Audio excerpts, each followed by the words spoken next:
Indie Author Lab from the Alliance of Independent Authors is a brand new in-person event for indie authors during London Book Fair Week. Taking place in London on March 11, 2026, it's a full day of mentoring, workshops, and community connection. Created for indie authors by indie authors. Learn more and secure your tickets at selfpublishingadvice.org/indieauthorlab. Welcome to Self-Publishing with Ally, proudly sponsored by Publish Me, helping indie authors succeed globally with expert translation, tailored marketing, and publishing support. From first draft to international launch, Publish Me ensures your book reaches readers everywhere. Visit publishme.me. And now, here's your host for Self-Publishing with Ally, Dan Holloway. Hello and welcome to another Self-Publishing News podcast and some exciting news from Ally to kick us off today. And that is that early bird tickets are now on sale for the Indie Author Lab, which is going to be held on March the 11th. So early bird discounts available until the 31st of January.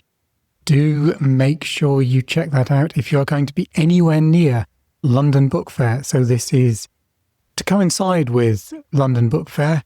It's going to be held at Kensington Town Hall in London on March the 11th. It's an all-day event from 9:30 in the morning to 5 in the afternoon. And it will be followed by drinks sponsored by Amazon.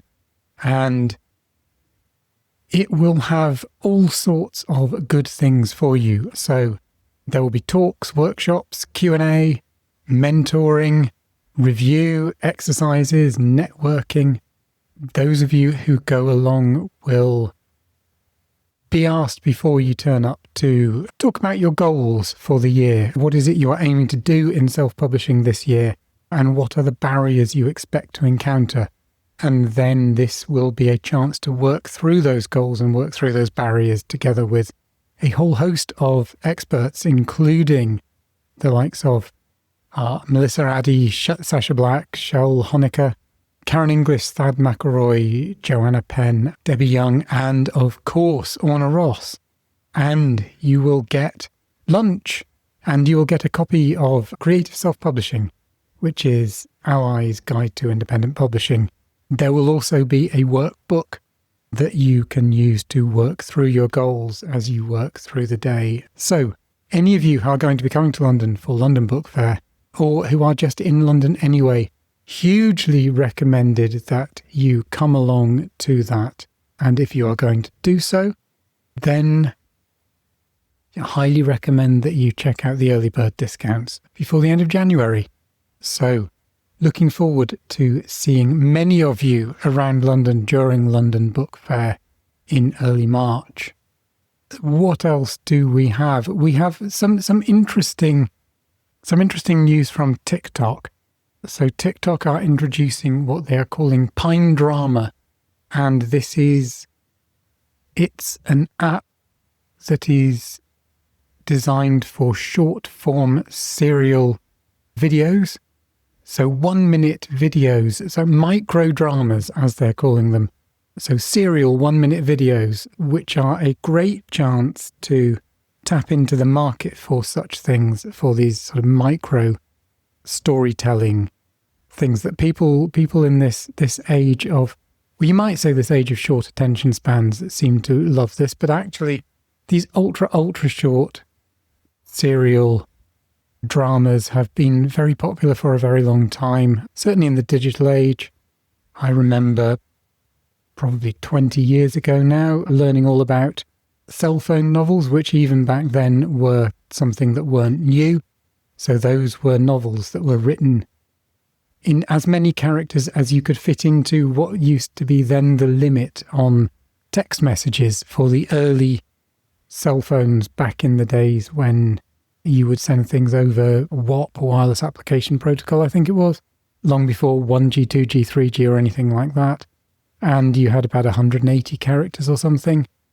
And you could write novels that were done with these ultra short chapters that were really catchy and started with to grip you and then ended with a cliffhanger. And this is this is the idea that TikTok are tapping into now, and it's a really good way for people with access to a camera. I'm not going to say people with access to AI video generation apps, although inevitably there are going to be. This is a platform that I can see getting absolutely flooded with such things.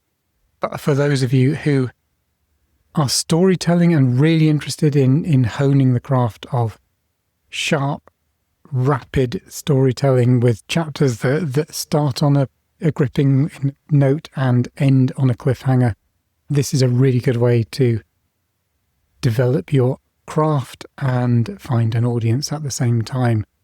It's sort of the video equivalent of Wattpad and Radish and all those places that are hugely popular where people go to find serial stories that come in very small chunks and can be followed over a long, long period of time. So that's an exciting little development in the world of serial storytelling. And what else do we have? We do have AI news this week, and it's another big lawsuit-related piece of news. So it's not around the Anthropic case. It is around another lawsuit which has been taken out, or was taken out in 2023 by a group of writers and illustrators. The lawsuit is taken against Google Gemini. It's currently in the Northern California judiciary, and it alleges, as did the Anthropic case, the use of pirate libraries, shadow libraries. It also is interested in pursuing a case against copyright or for infringement of copyright in cases where retail copies have been purchased. And the news is that two large publishing groups, Cengage and Hachette, have issued a motion to intervene, which asks for them to be considered part of a class action. And this has been welcomed by the Association of American Publishers. So Maria Palante has issued a statement alongside the Association of American Publishers saying that this is a welcome move, that publishers and writers working together is a good thing, and that this will help to create a landscape in which we can all discuss licensing of content in a grown-up way, and so on and so on. The way she ends it really interesting. She says, "It is understandable that technology companies may want or need creative works to build safe, useful, and compelling AI systems. But this realization should point to a licensing conversation, not a rationalization. Let's move past these early free-for-all days of AI development and get back to the symbiotic partnerships that have always been a hallmark of copyright law." Interesting piece of storytelling there. Symbiotic relationships, I think, probably going a little bit too far in the rose-tintedness of talking about technology and creativity. Nonetheless, an interesting take. The idea that publishers and other rights holders form a class together is obviously something that has emerged through the Anthropic case. There, it has not necessarily been straightforward, as publishers and creatives ironed away their differences in talking about how any settlement might be split amongst rights holders. So that's something, obviously, that those with traditional publishers are involved in. They're involved in that kind of slightly, where do the royalties, do you follow the royalty split when you're looking at these things, or do you have a 50-50 split, as has eventually turned out to be the case for everything other than textbooks in the Anthropic case, although we've seen very recently that when it comes to textbooks, it's not straightforward. Sage obviously got wrapped on the knuckles, which I reported on a couple of weeks ago, for claiming that authors should not seek more in terms of settlement than the rate of their royalties. So this is an interesting area where, as indies, we have a slightly different landscape when it comes to settlements, because obviously we are our own publishers, so there is no split there. Nonetheless, we would clearly benefit from the presence of publishers and large organizations, large groups in the negotiation process and getting involved on behalf of rights holders when it comes to all the legal wranglings and toings and froings that as individuals might be somewhat hard for us to do, although obviously that brings us back to one of the news stories a couple of weeks ago, which was the launch of the Copymight Coalition, which is a group of rights holders that has got together specifically to get around that question of when lots of individual rights holders are involved in a case, how do you argue collectively? It is one proposed answer to that would mean that rights holders could argue forcefully on their own behalf without there being any potential conflicts of interests with publishers groups.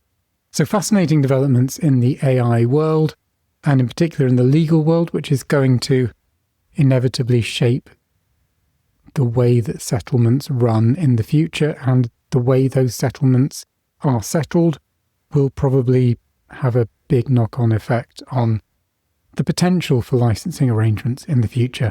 The one thing that I can say, as always, is that whatever those developments are, I will bring them to you as best and as fully as I can, and point you to the sources so that you can go and check them out directly. With that said, I very much look forward to speaking to you all again at the same time next week. Thank you as always. You've been listening to Self-Publishing with Ally, proudly sponsored by PublishMe, helping indie authors succeed globally with expert translation, tailored marketing, and publishing support. From first draft to international launch, PublishMe ensures your book reaches readers everywhere. Visit publishme.me, and if you haven't already, we invite you to join our association and become a self-publishing ally. You could do that at allianceindependentauthors.org.